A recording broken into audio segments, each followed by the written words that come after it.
איך בכלל בהודו אנשים יודעים לזהות מה הקסטה של האדם שעומד מולם? ואני רוצה להגיד לכם, קודם כל הם יודעים. קודם כל הם יודעים. אגב, אם נחשוב על זה גם אנחנו יודעים.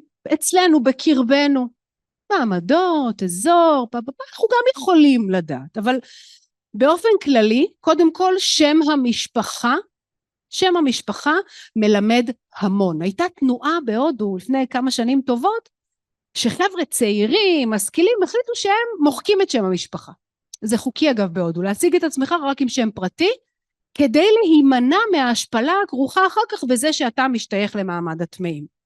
אבל זה לא עזר, כי כל מי שהציג את עצמו בלי שם משפחה ידעו שהוא ממעמד הטמאים. זה לא עזר, זה לא תפס הדבר הזה. אגב, שמות משפחה, למשל השם גופטה, זה שם משפחה של מעמד הסוחרים בצפון הודו. מספיק להגיד גופטה, כולם יודעים איפה אתה מגיע, מה שפת האם שלך, מה הרקע, מה הקסטה וכולי.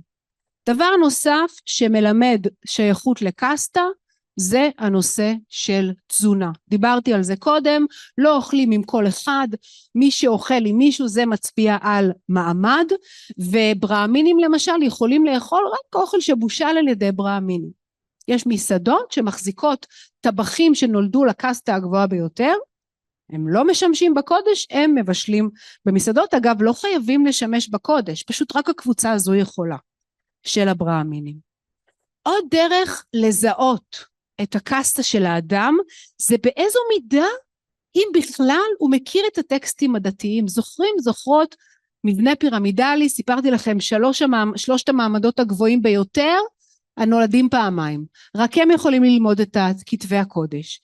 אז מספיק שמראיין, אני זוכרת קראתי על זה, מראיין לעבודה, למשרה. הגיע מישהו, הוא לא הצליח לזהות מה הקסטה שלו.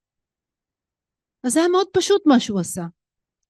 הוא התחיל לזמזם ככה איזה המנון דתי, מפורסם מאוד, ואז הוא נעצר, הוא נתקע והוא אמר, לא זוכר איך זה ממשיך, אתה זוכר? אם הוא ממעמד גבוה הוא ידע.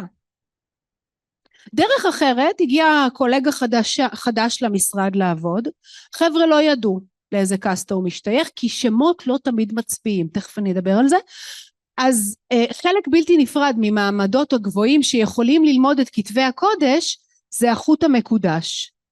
הגברים עוטים אותו לאורך כל חייהם, גם מתחת לבגדים, חוט מקודש באלכסון.